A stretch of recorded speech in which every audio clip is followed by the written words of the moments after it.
The greatest impacts of President Biden's executive action on immigration may now be felt south of the US border.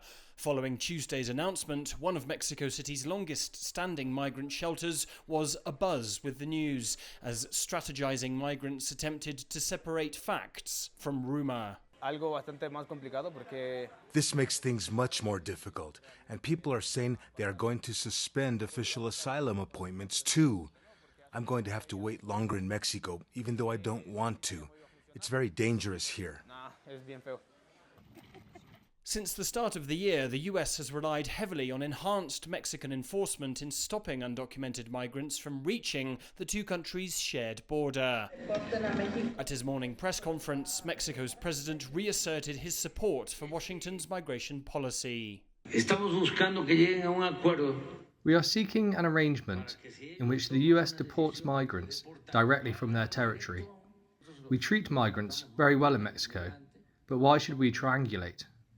But as always, we will help and cooperate with President Biden. Nosotros cooperamos y ayudamos al presidente Biden. El presidente Biden informó al presidente Lopez Obrador. Mexico is set to benefit economically from a companion measure. Alongside the migration order, the US gave a go-ahead to multiple international bridge projects along the border which will increase trade flows. For the director of the Mexico City migrant shelter, the US executive order is going to stretch this country's migration aid organizations to the limit. Van a ser meses de muchísima zozobra. This will now result in many months of overcrowding and expose vulnerable people to many dangers.